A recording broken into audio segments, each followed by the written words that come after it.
드디어 아달월 13일 그날이 되었습니다. 원래 이날은 유다인을 제거하라는 이 하만의 조서가 실행되는 날이었습니다. 하만은 지금 이 시점에서 이미 처형당한 상황이지만 이제 그가 내린 조서는 아직 유효한 상황이었죠. 그러나 이제 모르드게를 통해서 새로운 조서가 반포되고, 그래서 이날은 유다인이 죽임당하는 날에서 오히려 유다인을 죽이려고 했던 그 모든 원수들이 죽임당하는 날로 변하게 되었습니다. 2절에 보면 유다인들이 모여서 자기의 원수들을 죽이려 하니 모든 민족이 두려워하여 능히 막을 자가 없다라고 말합니다.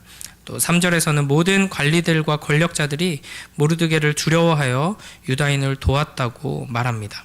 완전히 이제 분위기가 반전되고 상황이 역전된 것을 우리가 확인할 수 있습니다. 이제 분위기를 우리가 좀 생각해 보면 처음 하만의 조서가 반포된 날부터 새롭게 모르드게의 조서가 추가로 반포된 날까지 약 70일간의 기간이 있습니다.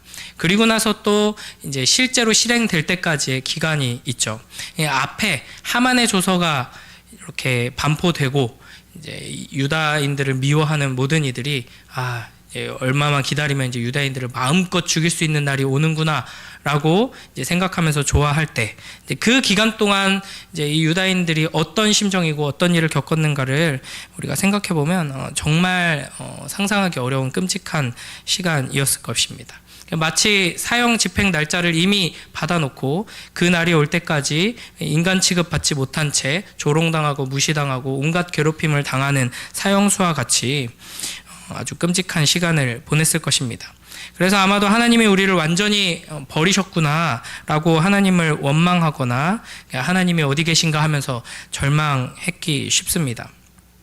그러나 하나님께서는 보이지 않는 곳에서 하나님의 백성을 위해 계속 일하고 계셨습니다. 이 대역전극을 위해서 부지런히 쉼없이 달리고 계셨던 것이죠. 그러니까 보이지 않는 하나님의 일하심을 보지 못하는 자들에게는 이 70일 정도의 이 시간이 너무나도 끔찍하고 고통스러운 시간이었지만, 하나님께서는 그 시간을 사용하셔서 오히려 유다인의 원수들이 어디에 있는지 명명백백하게 드러내게 하신 것이죠.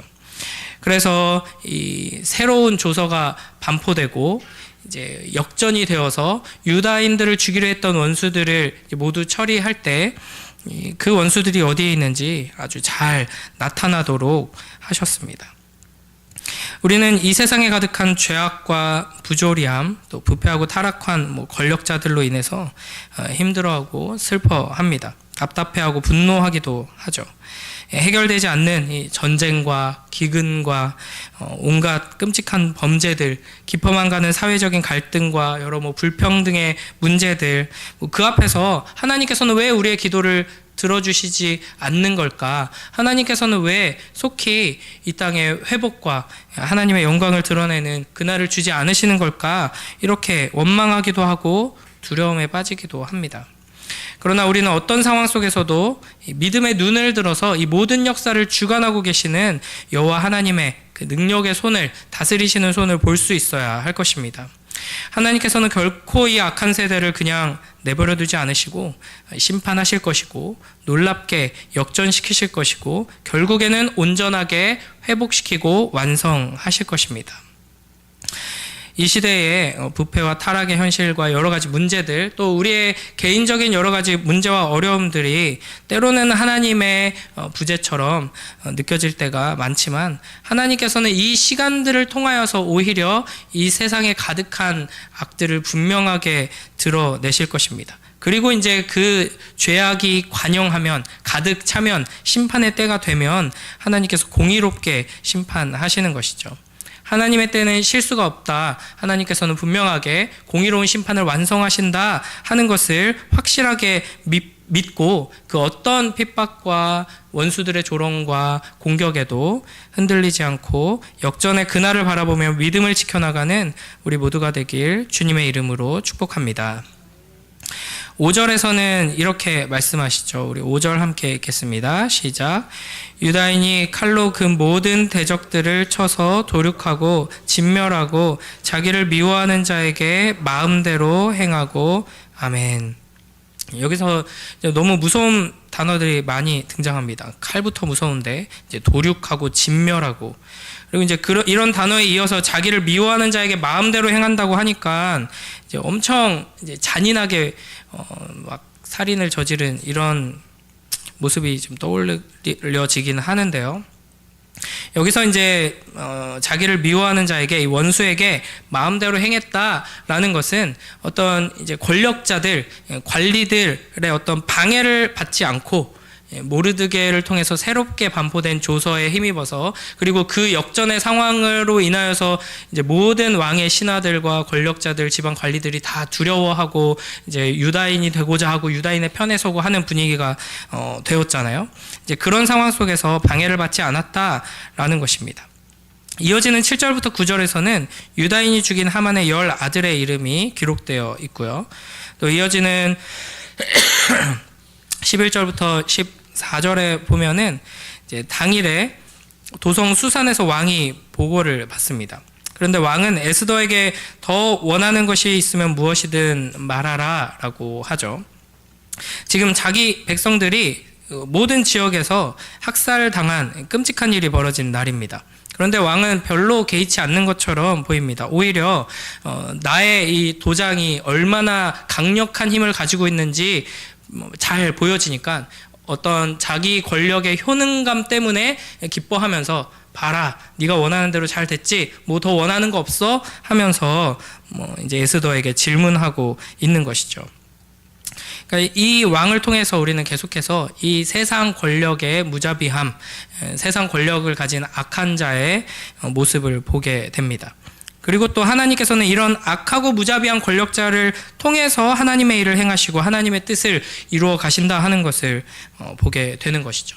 우리는 뭔가 이 세상 권력의 정점에 엄청나게 신실하고 정직하고 막 거의 예수님 같은 사람이 권력을 가져야지만 이 세상이 좋아질 거라고 생각하기가 쉽습니다. 그러나 하나님께서는 악한 권력자가 악한 일을 행하는 걸 통해서도 결국에는 하나님의 뜻을 이루어내신다 하는 것이죠.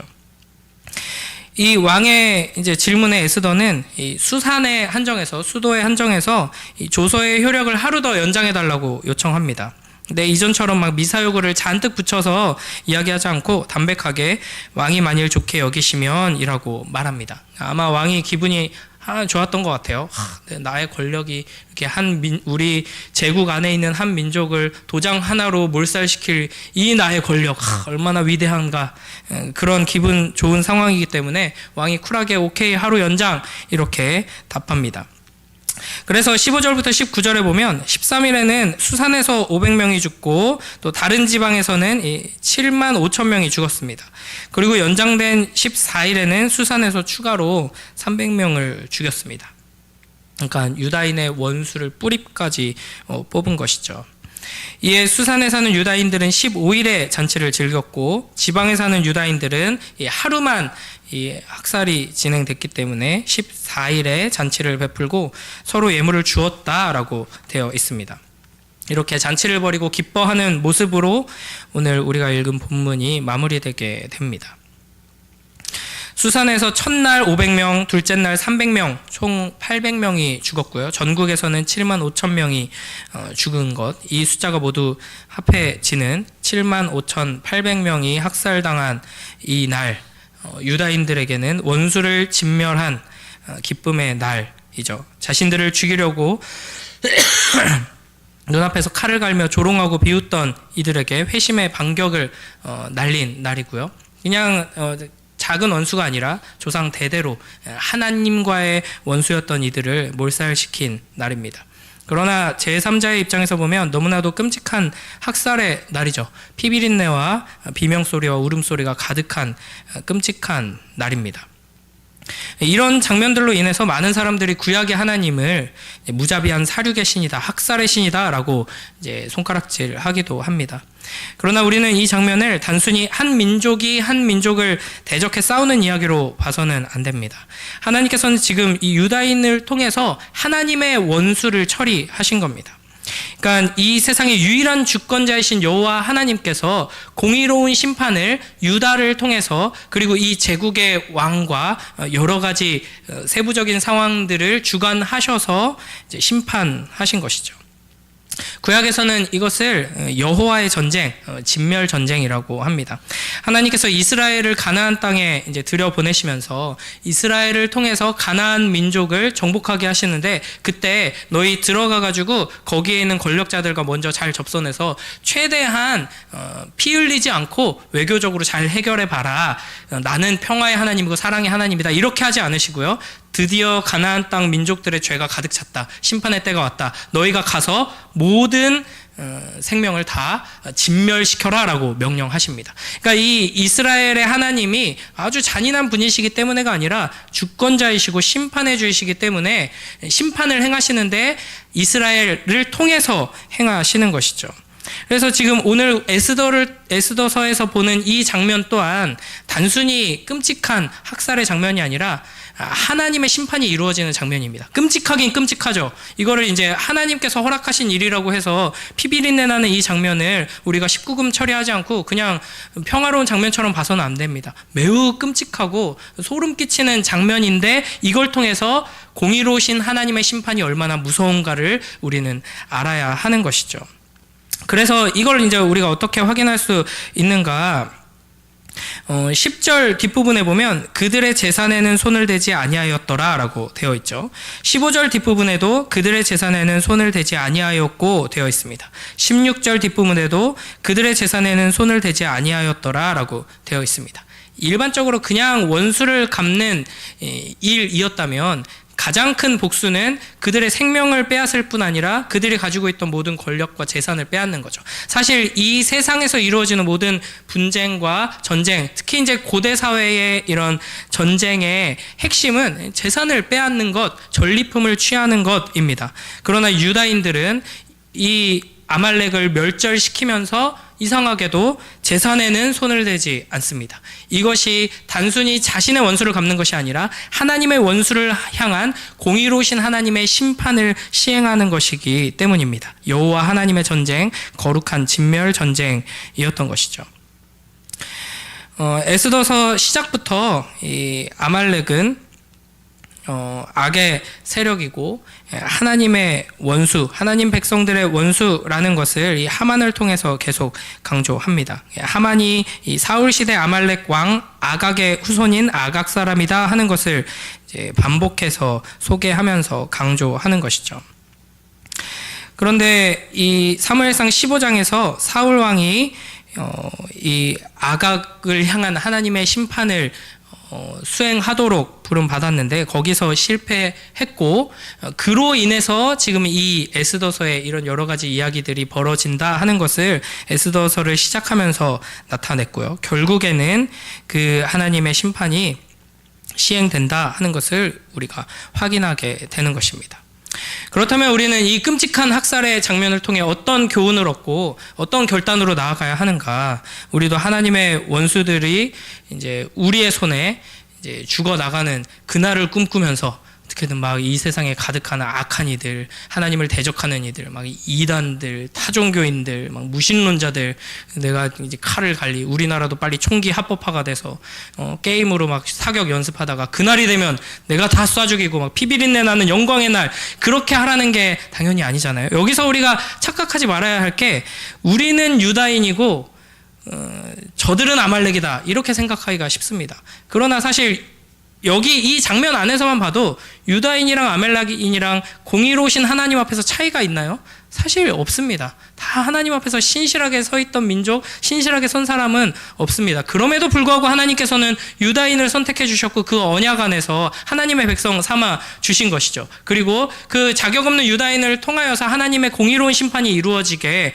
하십니다. 그러니까 사실 우리도 하나님의 공의로운 심판 앞에서 이렇게 심판받아 멸망당해야 할 존재들입니다. 그러나 하나님께서는 그 피비린내 나는 소름 끼치는 무서운 심판을 우리에게 내리지 않으시고 우리 주 예수 그리스도께 그 아들에게 내리셨습니다. 그 믿음 안에서 주님을 붙드는 여호와 하나님을 붙드는 이들은 영원한 심판에 처하지 않고 오히려 그 심판에 참여하는 자, 하나님께서 공의로운 심판을 영광스럽게 내리시는데 그 판결에 참여하는 자로 아들로 이렇게 함께 주님의 보좌에 앉게 되는 것입니다.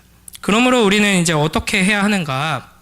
하나님께서는 여전히 우리를 거룩한 전쟁으로 부르고 계십니다. 그러나 너희 원수들을 너희가 칼로 총으로 막 이렇게 학살할 그날을 너희가 줄 테니까 조금만 기다려라 라는 방식으로 우리를 부르지 않으시고요.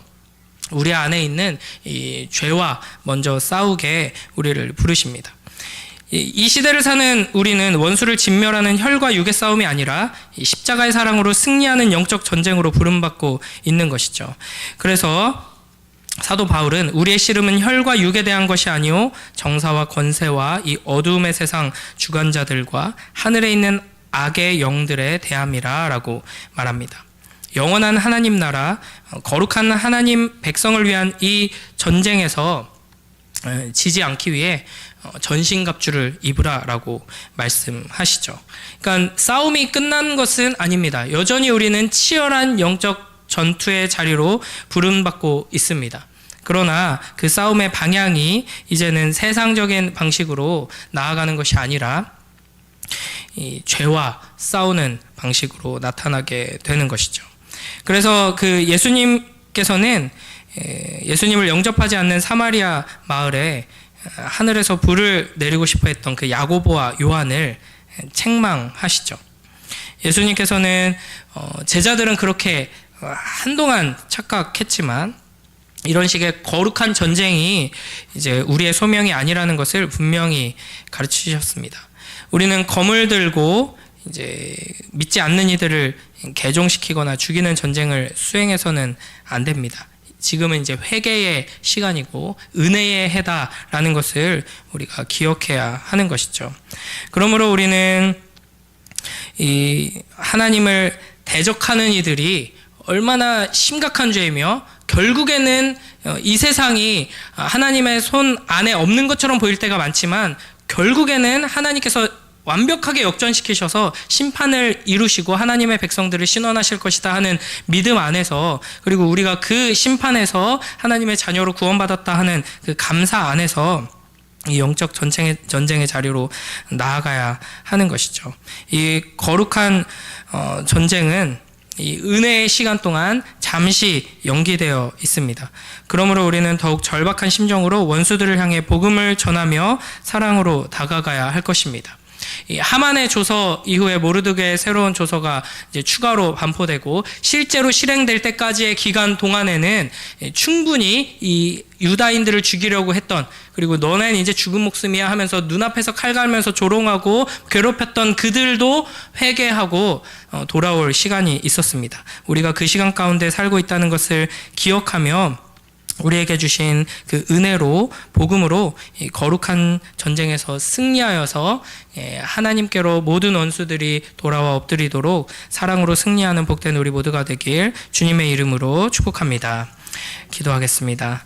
하나님 아버지 감사합니다. 이 새벽에 애쓰어서 말씀을 통하여서 공의로우신 하나님의 그 심판이 얼마나 무시무시하고 얼마나 잔인하고 끔찍한 것인지를 깨닫게 하시니 감사합니다. 그 심판의 끔찍함 앞에서 우리의 죄가 얼마나 끔찍한 것인지를 잊지 않게 하시고 겸손히 하나님 앞에 엎드리는 회개의 사람 될 수 있도록 축복하여 주시옵소서.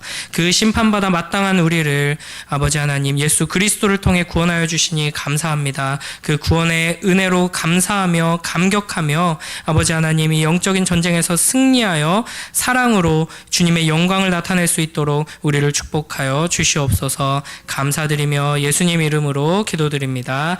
아멘.